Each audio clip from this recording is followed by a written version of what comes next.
Hi, this is Lisa with Holland Designs Crochet.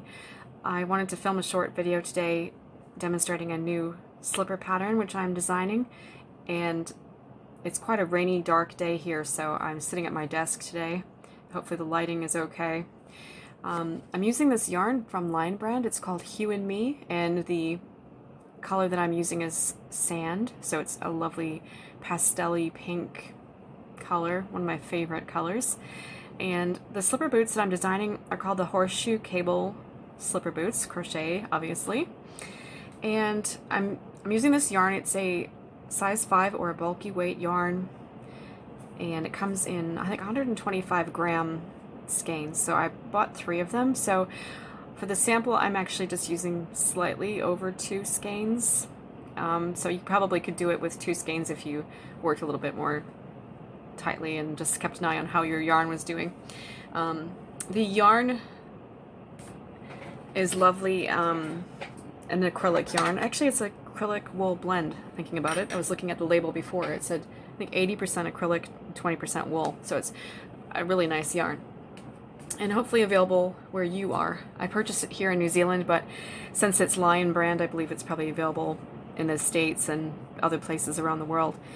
So this is the first slipper boot that I made yesterday, and I think it's really pretty and nice chunky cable, horseshoe cable design on the cuff, and also we have a knit look ribbing here at the top, which is the half double slip stitch and back loops only. So I'll demonstrate that for you later, and I'm also going to demonstrate a twist row and a reverse twist row, which is what creates this horseshoe cable effect. The bottoms of the slippers are just worked in half double crochet, and these are quite easy to customize as far as the sizing goes. Pattern is for all ladies sizes, but you can easily adjust them however you need to, and you can do that by changing your hook size or just actually working fewer number of rows for the front of the slippers. And then the heel rows are all the same for all sizes. The plush cabled cuff, you can make it taller if you want to. Like if you wanted to make taller boots, you could do that as well. Or you could obviously make them shorter. So I've done 2 repetitions of the cable pattern. And let me just show you quickly the inside of the cuff. So the inside of the cuff has the same cabled horseshoe cable effect. So that makes them really snug and cozy and plush. Okay, I'm working a foundation row now, setting up before we begin to do the cable twist. So this row is just half double crochets and then triple crochets, and I am using a H 5.0 millimeter hook with this this yarn, and an H hook is a bit smaller than you would typically use with a bulky weight yarn, but it works well for this design. It helps give a nice tight stitch at the toe especially, and this is so it's what I'm using for this pattern. You could definitely go up to perhaps an I hook if you found the H was a little bit too small for your preferences, but this is what I'm using. So let me just finish this row and I'll come back and then show you the next row, which is going to be the twist.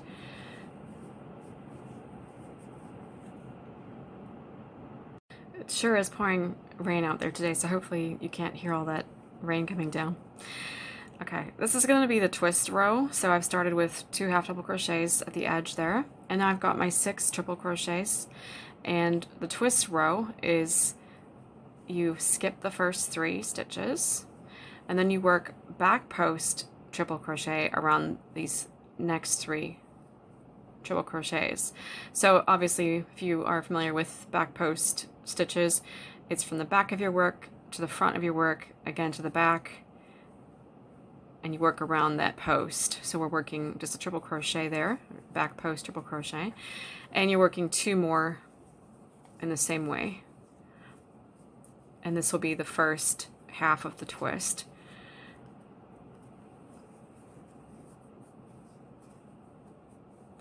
Okay, so those are the 3 back post triple crochets, and then we want to come back and work the first 3 triple crochets that we had skipped, and so we simply do that. We simply work again around the first skipped triple crochet, and we're working front post triple crochets here. So that's from the front of your work to the back and around it to the front, so around the post.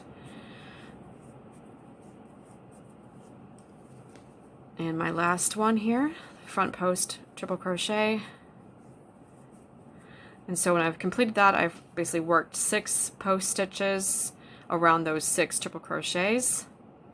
And then from there I simply go on to my next 2 half double crochets and work also half double crochet in those 2 stitches, so that secures that twisted stitching there so it lays nice and flat. And so I'll just repeat that across the entire row, so I'll do that 3 more times. And then when I come back and work the following row, I'm just going to be working again into all the stitches, and across the twist it's pretty simple to see your 6 stitches. 1, 2, 3, 4, 5, 6. So it's not too difficult to see those and work in them on the next row. So I'll finish this row and the next row, and then I will come back and show you the reverse twist and how that's done to create the opposite effect. I'm on to the row now with the reverse twist. So you can see I've done another row here, again setting up a foundation for the reverse twist. So I've got half double crochets and triple crochets again across this row here. So as I'm doing the reverse twist, I'll work my half double crochets here at the edge to begin. And so this is just simply worked in a little bit different manner than the original twist, which I already showed you. The reverse twist, you again skip the first 3 stitches, and then you work a front post triple crochet around the second set of 3 stitches there. So we'll just do the front post around these 3 stitches here. So I'll do those quickly. And after we finish these first 3 front post triple crochets, we're going to want to also work into the skipped triple crochets at the front half here. But it's awkward to get to those from the front of our work, and it's also a bit awkward to try and reach behind and access those. So what you do to make it very easy for yourself is simply turn your work so that you can see the back of your work or the inside of the cuff, and then you're working again front post triple crochet around those 3 skipped triple crochet stitches.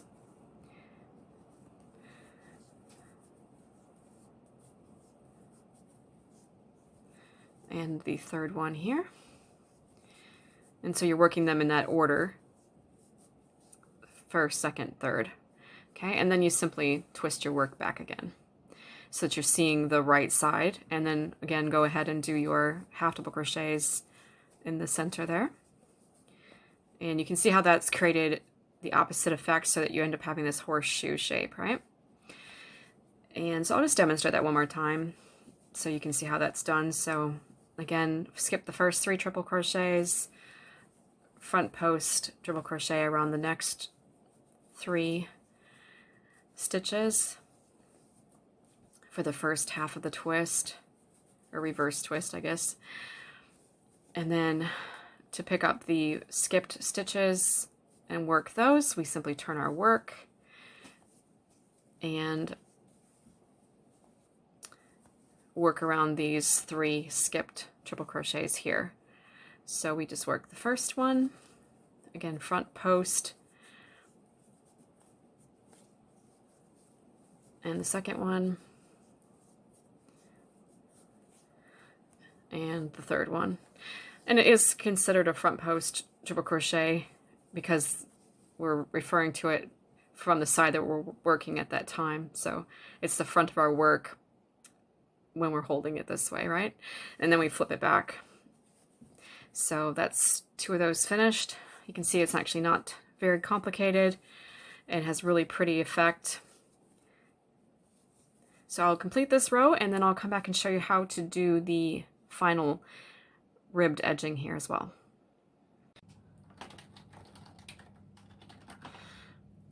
Okay, I'm just working on the ribbing now. So I wanted to show you what it looks like. Knit look ribbing here created with half double slip stitch and back loops only. So how we begin this is we simply, after our last row of the cuff, we do a chain 4 and then work in the second chain from hook, and each across we work a half double slip stitch across. Then we join with 2 slip stitches in the next 2 stitches at the cuff edge, turn our work, and then work in back loops only, again half double slip stitch across, chain 1, turn, and work back this way. So we're working back and forth in rows as a short row ribbing. Okay, so I'll just continue with this and demonstrate it for you. So I'm just finishing that row, doing a chain 1, turn. I've got 3 half double slip stitches because I started with a chain 4. If you want to make your ribbing taller, you could definitely make more chains and just make a taller ribbing. It's the exact same concept, just more stitches. Okay, so as I'm going this way, I'm working half double slip stitch and back loops only. And then when I'm doing the back loops only, these front 2 loops are visible on the front of the work that creates that knit look ribbing. And so a half double slip stitch is yarn over, insert your hook into the stitch, yarn over, pull up a loop. You've got 3 stitches on your, 3 loops on your hook, and then you pull straight through those 2. So it's not a half double crochet because it has only 3 loops and not 4 loops. Okay, so that's the half double slip stitch, and there are other demo videos you can find on YouTube showing that. And then at the end of that row, we again here are joining with a slip stitch in the next 2 stitches at the edge of the cuff, turn our work, and then work back loops only, half double slip stitch across again that row. So you just repeat those 2 rows all the way across until you've edged the entire cuff. And I'll just say one thing briefly about the half double slip stitch. It is easy to work when you do it in 2 motions. So first you pull up and then you pull across. And that's what makes it easy to work.